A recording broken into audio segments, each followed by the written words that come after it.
News नशा, आदत हर खबर की। दोस्तों नमस्कार, मैं हूं विनीता यादव।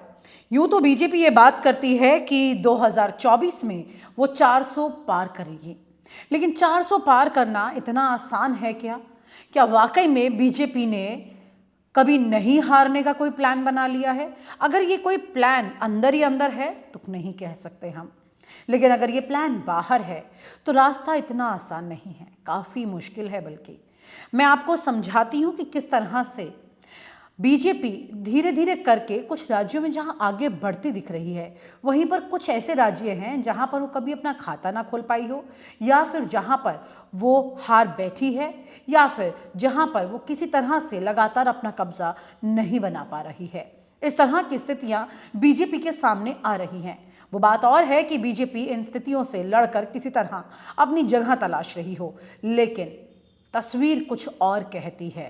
जी, मैं पहले आपको एक मैप दिखाती हूँ, और यहाँ इस मैप को देखने के बाद आपको ये समझ आ जाएगा कि किस तरह से बीजेपी धीरे धीरे करके एक नुकसान की तरफ जा रही है। खास तौर से अगर बात करें 2024 के चुनाव में, वहाँ पर बीजेपी को कैसे नुकसान होगा और कहाँ कितना हो सकता है, इसे देखिए इस मैप में। पहले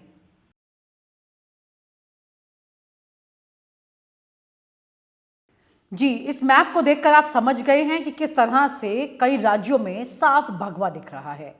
कई राज्य ऐसे हैं, बीजेपी के पास इस वक्त 12 राज्यों में सत्ता है, 28 राज्यों में से।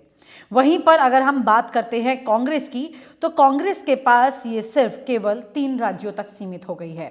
लेकिन बावजूद इसके यहाँ पर इतना आसान नहीं है ये गेम, इसे समझने की ज़रूरत है। क्योंकि अगर आप बात करते हैं भारत में, दक्षिण भारत की, तो दक्षिण भारत में बीजेपी का इस मैप में भी देखिए कहीं पर भी रंग दिखाई नहीं दे रहा है। कांग्रेस के पास तेलंगाना, कर्नाटक और हिमाचल है। वहीं पर बीजेपी के पास 12 राज्य है, लेकिन साउथ में उनकी पकड़ नहीं बन पाई है। ये अपने आप में एक बहुत बड़ी बात है, क्योंकि बहुत कोशिशों के बाद भी बीजेपी दक्षिण भारत में अपनी जगह नहीं बना पा रही है। दक्षिण भारत में कई ऐसे राज्य हैं जहां पर अगर उनके गणित को ध्यान से देखा जाए तो फिर बीजेपी के लिए मुश्किलें पैदा हो सकती हैं। बीजेपी कुछ ऐसे राज्य हैं जहां पर अपनी पकड़ बिल्कुल नहीं बना पा रही है, जैसे कि 543 लोकसभा सीटों में से 40 ऐसी संसदीय सीटें हैं जो कि तमिलनाडु, पुडुचेरी में हैं, 28 कर्नाटक में हैं, 25 आंध्र प्रदेश में हैं, 20 केरल में हैं, 17 तेलंगाना में हैं और एक लक्षद्वीप में है। तो यानी कि कुल मिलाकर 125 सीटें ऐसी हैं जहां पर बीजेपी के लिए बहुत ज़्यादा मुश्किलें 2024 में देखने को आएंगी, क्योंकि साउथ में वो अपना खाता उस तरह से खोल नहीं पा रही है। बावजूद लाख कोशिशों के बीजेपी वहां अपनी जगह नहीं बना पाई है। इन तमाम राज्यों में अगर बात करें तो ये कांग्रेस के साथ है या फिर कांग्रेस के अलायंस में है। इस तरह की स्थितियां यहां पर चल रही हैं। ऐसे में कांग्रेस के लिए दक्षिण भारत बहुत आसान की कड़ी है। वहीं पर अब जिस तरह से राहुल गांधी ने अपनी नई भारत जोड़ो यात्रा को लेकर जो प्लान बनाया है, उसमें दक्षिण भारत का हिस्सा नहीं है बल्कि मध्य भारत का हिस्सा सबसे ज्यादा है। नॉर्थ बेल्ट को भी काफी हद तक कवर कर रहे हैं।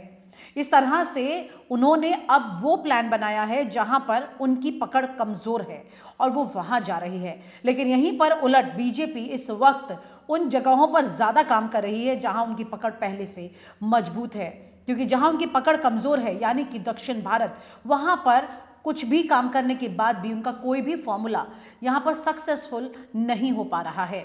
ऐसे में कुल मिलाकर यहां पर तमाम तरह के प्लान बीजेपी के तेज दिमाग किसी भी तरह से सक्सेसफुल नहीं कर पा रहे हैं।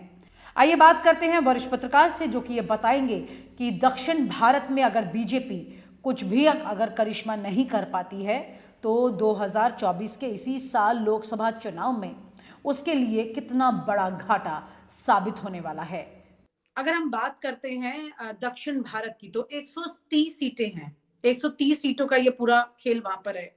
तो ये 130 सीटों का जो खेल है, यहाँ पर बीजेपी काफी पीछे जा रही है, क्योंकि जब भगवा की बात की भी जाती है मैप में, तो बीच में पूरा का पूरा भगवा भारत दिखाई दे रहा है, लेकिन हमें नहीं भूलना चाहिए कि नीचे का पोर्शन जिस तरह से जा रहा है उसमें सब उन तमाम राज्यों की स्थिति है। और हालांकि ये कहा जा सकता है कि ठीक है, राज्यों के चुनाव में धीरे धीरे करके वो कुछ जगह पर अपनी बढ़त बना रही है, लेकिन बावजूद इसके लोकसभा चुनाव में 130 सीटों पर कहाँ देख रहे हैं आप बीजेपी को? साउथ इंडिया की तरफ अगर आप देखते हैं, क्योंकि अभी भारत जोड़ो न्याय यात्रा जो है वो भी पूरी की पूरी उस बेल्ट में जा रही है जो साउथ से टच नहीं कर रही है। अब पूरा मध्य से, पूर्व से पश्चिम जिस तरह से जा रही है पूरा वो है। लेकिन बावजूद इसके वो भी अब बीजेपी की ही डेंट करने की कोशिश कर रही है। राहुल गांधी की ये यात्रा बीजेपी की जितनी जगह है ज्यादातर राज्यों में, तो वो साउथ से बिल्कुल फ्री हो गई है, टेंशन फ्री यहाँ पर कांग्रेस की, भाई साउथ हमारा ठीक है, इंटैक्ट है। यानी कि उनको ये कन्फर्म है कि बीजेपी वहां कुछ ज्यादा खास नहीं कर पाएगी। आपको क्या लगता है यहाँ पर? देखिए, दक्षिण भारत की बात करें तो बहुत ही इम्पोर्टेंट है। इसमें 130 सीट में जो 28 सीट हैं, कर्नाटक से हम शुरू करते हैं। कर्नाटक में 28 लोकसभा की सीटें हैं। भाजपा ने पिछले बार 25 जीती थी। वहां पर येदियुरप्पा थे और भारतीय जनता पार्टी में वहां पर कैडर है, मजबूत भी है, कैंडिडेट भी है इनके पास। और इन्होंने विधानसभा चुनाव में हार के बाद इन्होंने जेडीएस के साथ गठबंधन किया, जो वोक्कालिगा वोट के जिनको पैरों का ठेकेदार माना जाता है, वोक्कालिगा वोट देवगौड़ा परिवार के पास है। तो कर्नाटक में ये मजबूत लड़ाई में भारतीय जनता पार्टी वहां शायद 20 साबित हो कांग्रेस के मुकाबले। अगर जेडीएस का वोट भारतीय जनता पार्टी को शिफ्ट होता है तो, अगर वो शिफ्ट नहीं हो पाता वोक्कालिगा, क्योंकि वोक्कालिगा लिंगायत की लड़ाई थी वहां पर, तो इतना आसान नहीं है देवगौड़ा का वोट भारतीय जनता पार्टी को मिलना। लेकिन वहां पर इनका प्रेजेंस है, तो उसको आप 28 सीट को माइनस कर दीजिए। पौंडीचेरी में एनडीए की सरकार है, गृह मंत्री डिप्टी सीएम इनके हैं, सदाशिवम। तो यहाँ पर नमः शिवायम। तो यहाँ पर पौंडीचेरी एक सीट का है। इस तरह आप आगे बढ़ेंगे जब, तो तमिलनाडु आता है, जहाँ तमिलनाडु में 39 लोकसभा की सीटें हैं। वहाँ डीएमके और कांग्रेस का अलायंस है। वहां पर एआईएडीएमके कोलैप्स कर चुकी है, तो कांग्रेस और डीएमके के लिए वहां पर बहुत ही आसान रास्ता है। रही बात आंध्र प्रदेश की, तो आंध्र प्रदेश में कांग्रेस के लिए संभावना बिल्कुल खत्म है। वैसे ही खत्म भारतीय जनता पार्टी के लिए भी है, क्योंकि वहां पर अगर गठबंधन चंद्रबाबू नायडू के साथ भारतीय जनता पार्टी कर लेती है, या कांग्रेस कर लेती है चंद्रबाबू नायडू के साथ, तो इन दोनों का कोई स्कोप बनेगा। लेकिन मुझे लगता नहीं कांग्रेस चंद्रबाबू नायडू कांग्रेस से वहां पर जाएंगे, क्योंकि तेलंगाना राज्य बनाने के बाद कांग्रेस ने बनाया था, और उसके बाद आंध्र का वोटर उनसे हट गया था कांग्रेस पार्टी से। तो अगर, और आपने देखा होगा 14 के चुनाव में चंद्रबाबू नायडू के साथ भारतीय जनता पार्टी ने वहां पर गठबंधन किया था और अच्छी खासी सीटें जीती थी। रही बात तेलंगाना की, तो तेलंगाना में कांग्रेस की सत्ता में आई है, लेकिन भारतीय जनता पार्टी 4 सीट जीती थी। अमित शाह वहां पर भारतीय जनता पार्टी 5-6 सीट, 2-3 सीटें का बढ़ोतरी कर सकती है। बीआरएस कहाँ जाएगी ये देखने वाली बात है। शायद कांग्रेस और भारतीय जनता पार्टी में मेन मुकाबला लोकसभा में हो। जी विनीता।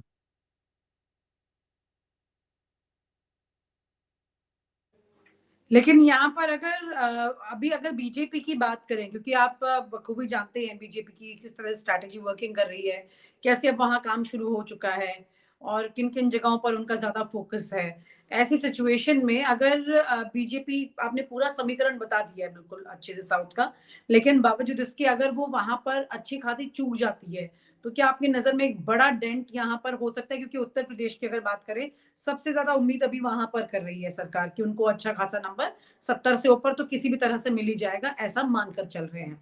लेकिन इसी तरह से बाकी और कुछ राज्य है, मध्य प्रदेश हो गया, राजस्थान, छत्तीसगढ़, जहां उनकी सरकार आ भी गई है और वोट परसेंटेज शेयर भी मतलब बहुत ज्यादा डिफरेंस नहीं है कांग्रेस से, लेकिन यहाँ पर वो अपना एक अच्छा नेक्स्ट समझते हैं। जैसे कहा कि अगर बात करें हरियाणा की, तो हरियाणा में भी अच्छे खासे नंबर उनके आ जाएंगे, उत्तराखंड से आ जाएंगे। तो इन तमाम राज्यों को तो वो मानकर चल रहे हैं यहाँ पर कि हो जाएगा। लेकिन 400 पार की जब बात वो करते हैं, तो आपको नहीं लगता कि साउथ की जरूरत उन्हें किसी भी तरह से पड़ेगी? जबकि उन्होंने जब संसद में वो सेहवाल रखा और जब उन्होंने चर्चा की थी, तो उन्होंने तो ये तक कह दिया था अमित शाह ने, हालांकि आज वो इस बात को इनकार करते हैं कि अगला प्रधानमंत्री जो है वो साउथ से हो सकता है। इस तरह की बात उन्होंने कही थी उस वक्त पर। तो आपको नहीं लगता कि साउथ को साधने की कोशिश तो बहुत की गई, लेकिन उस तरह से साध नहीं पा रहे हैं? तो इसमें भी क्या फर्क, क्या कमी रह रही है? देखिए, निश्चित रूप साउथ इंडिया में अगर भारतीय जनता पार्टी के साथ 25, 29, 30 सीटें हैं भारतीय जनता पार्टी के पास साउथ में 130 में से। 25 वहां और 4 तेलंगाना में। अगर यहाँ पर नुकसान होता है तो 30 सीट भारतीय जनता पार्टी को नुकसान करती है साउथ इंडिया में, तो इसका मतलब है कि 60 सीट का नुकसान होता है उसको, कि 30 तो अपने गए और 30 अपोजिशन के बढ़ गए। तो 303 सीट में से अगर 30 सीट चला जाए तो आप 272-73 पर आ जाते हैं। ऐसे में जहां पर आप मजबूत स्थिति में हैं, बिहार में, उत्तर प्रदेश में, यहाँ पर अगर 10-5 सीट का झटका लग गया, जिसके चांसेस हैं बिहार में गठबंधन टूटने के बाद, महाराष्ट्र में गठबंधन टूटने के बाद, तो फिर वो तो बहुत नीचे ले आएगा। तो दक्षिण भारत को तो किसी तरह पकड़ना है, सिर्फ इसी के साथ कर्नाटक। बड़ी इंपॉर्टेंट चीज है, मैं एक बार ये बात, क्योंकि आप अपनी बात प्लीज पूरी कीजिएगा जो आप कह रहे थे, लेकिन इसी के बीच में एक सवाल ये भी है कि कौन कौन से राज्यों में आपके नजर में इस बार उनको काफी नुकसान भी दिखाई दे रहा है? अगर हम साउथ की भी बात करते हैं उसी फेरिस्त में, अगर नॉर्थ में कुछ जगह है तो न देखिए, इसमें बंगाल, पश्चिम बंगाल बहुत ही इंपॉर्टेंट है। वहां पर वाम दल, कांग्रेस एक खेमा होकर लड़े थे लोकसभा चुनाव पिछली बार। ममता एक खेमा थी, भारतीय जनता पार्टी एक खेमा थी। उसमें 18 सीट भारतीय जनता पार्टी निकाल के ले गई। लेकिन जिस तरह से इंडिया गठबंधन इस बार कर रहा है कोशिश, वहां पर गठबंधन हो जाए, और नहीं भी तो ममता जी ने जो पिछली बार हार देखा 18 सीट का, और उसके बाद उपचुनाव में भारतीय जनता पार्टी 2 सीट हार गई। इनके 2 नेता, मजबूत नेता थे, वो वापस टीएमसी में चले गए। तो अगर भारतीय जनता पार्टी को वहां 5-10 सीट का नुकसान हो जाता है, बिहार में नीतीश कुमार के जाने के बाद वहां पर 39 सीट दोनों मिलकर के जीते थे 40 में, जिसमें 17 भारतीय जनता पार्टी जीती थी। वहां पर अगर नुकसान हो गया, महाराष्ट्र में नुकसान हो गया, तो अगर 30-35 सीट का इन जगहों से नुकसान हो गया, फिर तो बहुत ही इंटरेस्टिंग हो जाएगा। फिर तो ऊंट किस करवट बैठेगा पता नहीं। लेकिन एक बात बिल्कुल याद रखना है, अगर भारतीय जनता पार्टी बहुमत से कम आई, 272 के नीचे आके 250 और 60 पे, तो मुझे नहीं लगता कि जो भी पार्टी क्षेत्रीय दल हैं उसमें से भारतीय जनता पार्टी के साथ कोई बड़ा दल मजबूती के साथ आए, क्योंकि ईडी, सीबीआई और तमाम तरह की चीजें जो हैं उनसे सारे प्रताड़ित हैं।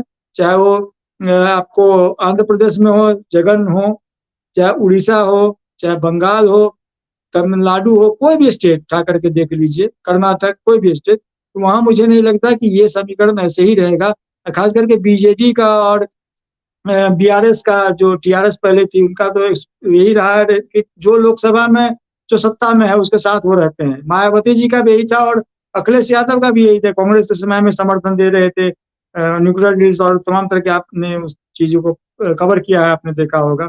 तो अगर 30-40 सीट को भारतीय जनता पार्टी को नुकसान होती है, जिसमें साउथ इंडिया में कर्नाटक एक बहुत इंपॉर्टेंट है, बिहार बहुत इंपॉर्टेंट है, बंगाल बहुत इंपॉर्टेंट है, महाराष्ट्र बहुत इंपॉर्टेंट है। तो अगर आप देखें तो ईस्ट इंडिया, नॉर्थ, साउथ और वेस्ट महाराष्ट्र है। महाराष्ट्र है, कर्नाटक, बिहार, बंगाल, 2 ईस्ट के, 1 वेस्ट के, 1 साउथ के। तो भारतीय जनता पार्टी का समीकरण बिगड़ सकता है। इसलिए भारतीय जनता पार्टी चाह रही है कि इनको किसी तरह से किया जाए। और महाराष्ट्र में भी 10 तारीख को आपको पता ही होगा, सुप्रीम कोर्ट के निर्देश पे वो विधायकों के डिस्क्वालिफिकेशन पर फैसला स्पीकर को लेना है। तो एक नया सिरे से पॉलिटिक्स महाराष्ट्र में भी अब शुरू होगी 10 तारीख के बाद। यानी कि दक्षिण भारत और ये तमाम जो राज्यों का जिक्र आपने किया है, ये बीजेपी का खेल बिगाड़ सकते हैं निश्चित रूप से। जहां पर अगर 30 सीट का नुकसान है और 303 है, तो 270 पर तो वैसे ही आ गए आप, अगर यहाँ पर आप साफ हो जाते हैं तो। और वहां पर कोई बहुत मुश्किल नहीं है भारतीय जनता पार्टी के लिए, वहां बहुत मुश्किल नहीं। देवगौड़ा से आपको गठबंधन करने की जरूरत ही इसीलिए पड़ी थी, नहीं तो कोई मतलब ही नहीं था। पिछला बार तो आप नहीं लड़े थे, गठबंधन में नहीं थे। जेडीयू 1 सीट पे आ गई थी, या वो भी शायद नहीं आई थी। 3 कांग्रेस, 2 कांग्रेस, 1 जेडीएस और 25 भारतीय जनता पार्टी आई थी। यानी कुल मिलाकर के इतना भी आसान नहीं है जितना कि दिखाई दे रहा है। 400 पार के अलावा खेल भी बिगड़ सकता है, ये तस्वीर साफ दिखाई देती है। Thank you so much Sunil ji, thank you so much. और आप हमसे जुड़े रहने के लिए सब्सक्राइब करें YouTube पर, फॉलो करें Twitter पर और लाइक करें Facebook पर। और ज्यादा जानकारी के लिए आपको टाइप करना होगा सिर्फ न्यूज़ नशा।